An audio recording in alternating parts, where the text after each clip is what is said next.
मस्जिदों में खुदाई हो रही है। तो हम ये मानते हैं कि कहीं ना कहीं जो मुस्लिम संगठन है उनकी कमी है।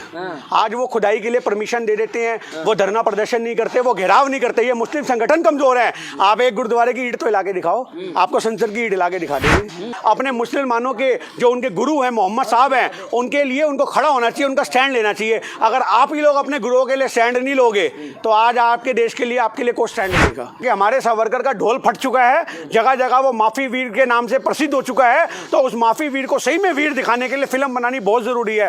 तो सावरकर की विचारधारा को मानने वाले लोग हैं ना, वो आपको समझना चाहिए नथुराम गोडसे जैसे थे, जो बंद कमरे में समलैंगिक संबंध बनाते थे। कि जैसे कंगना की फिल्म सिर्फ 20 टिकटों में खत्म होगी, सावरकर की भी ऐसी 2, 4, 5, 10 टिकटों में खत्म हो जाएगी। वो भी देखने वाले इनके अंधभक्त होंगे। ब्रिटिश सरकार से ऐसे हाथ जोड़ते रहे, मुझे छोड़ दो, मैं आज के बाद कभी स्वतंत्रता सेनानी का टैग नहीं लगाऊंगा, मुझे बाहर निकाल दो, ये मेरा प्रचार, मैं लेटर लिख रहा हूँ, मैं माफी मांगता हूँ, मुझे सजाए काली की सजा मत दो, मुझे मत दो। ऐसे फट्टू लोगों के ऊपर फिल्म बन रही है। तो माहौल चला हुआ है, एक तरफ जो एक तबके को देशभक्ति का सबूत मांगा जाता है, दूसरी तरफ सावरकर पे फिल्म आ रही है, रणदीप हुड्डा मेन रोल कर रहे हैं उसमें। देखिए, सबसे बड़ी बात यह है कि आज हमारे देश में ऐसे ऐसे लोगों को हीरो बनाने की एक आप ये मान लीजिए कि प्रक्रिया शुरू हो चुकी है, जो एक फ्लॉप हीरो रहे हैं अपने ज़माने के। अगर आप सावरकर की बात करो तो उसमें क्या दिखाया जाएगा कि सावरकर की, मैं कहता हूँ बिल्कुल बने सावरकर की मूवी और उसमें सच्चाई दिखाई जाए कि किस प्रकार से ये लोग अंग्रेज़ों की दलाली करते थे, किस प्रकार से ये संघी उनकी गुलामी करते थे, किस प्रकार से देश को बांटने का काम करते थे, किस प्रकार से ये उनके पक्ष में काम करके 60 रुपये महीने की पेंशन लेते थे, किस प्रकार से अंग्रेजों के खिलाफ माफीनामे लिखते थे। आज ये चीज सोचने की जरूरत है। जिस आदमी ने लगातार आज ब्रिटिश सरकार को माफीनामे लिख लिख के अपनी रिहाई की मांग करी हो, उसके ऊपर फिल्म बन रही है आज उसको हीरो बनाने की, क्योंकि इनको पता है कि हमारे सावरकर का ढोल फट चुका है, जगह जगह वो माफी वीर के नाम से प्रसिद्ध हो चुका है। तो उस माफी वीर को सही में वीर दिखाने के लिए फिल्म बनानी बहुत जरूरी है। अभी एक फिल्म तो मोदी जी पे भी बनी थी, आपने देखा होगा, और 2 बार उसको पर्दे पे लगवाया गया और दोनों बार पैसे भी वसूल नहीं हुए। और ये बात सोचने की बात है, देश के प्रधानमंत्री जी के लिए जो लाखों की भीड़ इकट्ठी हो जाती है, कहां गए वो अंधभक्त?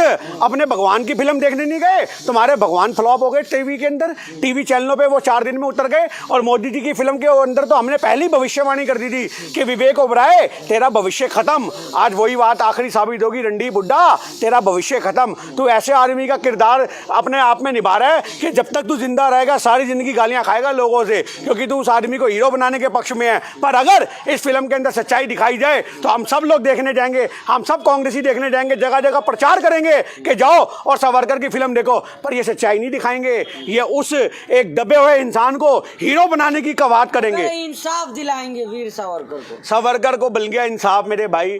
जिस आदमी ने हिंदुस्तान को, भारत की संविधान को खदेड़ के रख दिया, भारत की गुलामी को उन्होंने और मजबूत किया, ऐसे आदमियों को आप मेरी बात सुनिए, उनका हिंदू राष्ट्र, चलो हिंदू राष्ट्र से आज आपकी एक बात ऊपर करते हैं। इतना बड़ा हिंदुस्तान है, इतना बड़ा भारत है, ये एक राज्य, सिर्फ एक राज्य, शुरुआत भी यूपी से कर दें, सिर्फ एक राज्य को ये हिंदू राष्ट्र बना दें, सिर्फ हिंदू राज्य बना दें यूपी को। ना वहां मुसलमानों से व्यापार होगा, ना वहां सिख होंगे, ना वहां ईसाई होंगे, ना वहां दलित होंगे, सिर्फ हिंदू एक दूसरे सामान खरीदेगा, हिंदू एक दूसरे व्यापार करेगा। अगर ये एक राज्य को भी हिंदू राज्य बना करके 1 साल भी चला गए तो हम खुद कहेंगे हिंदुस्तान को हिंदू राष्ट्र बना दो। इनसे एक राज्य छोड़ो, एक गांव, ये हिंदू गांव बना करके हिंदू गांव नहीं चला सकते। आज यही चीज समझने की जरूरत है। आपके घर में पंखा चल रहा है, आपको पता है उसकी बाइंडिंग किसने करी है? आपके घर में गेहूं आती है, आपको पता है वो गेहूं किस मुसलमान ने? आदाब नाज़रीन, आजकल जो हिंदुस्तान में चल रहा है मस्जिदों को लेकर, उसके ऊपर ये सरदार जी ने बहुत ही बेहतरीन बात कही है। इन्होंने कहा है कि शायद मुसलमान सो रहा है या फिर उनका ज़मीर अभी फ़िलहाल जागा नहीं है, जहाँ पर उनके मस्जिदों के ऊपर इस तरह की हरकत हो रही है, हुज़ूर अक़दस सल्लल्लाहु अलैहि वसल्लम की शान में गुस्ताखी हो रही है, उसके बावजूद भी अभी तक कोई बड़ा धरना प्रदर्शन उनकी ओर से नहीं किया गया।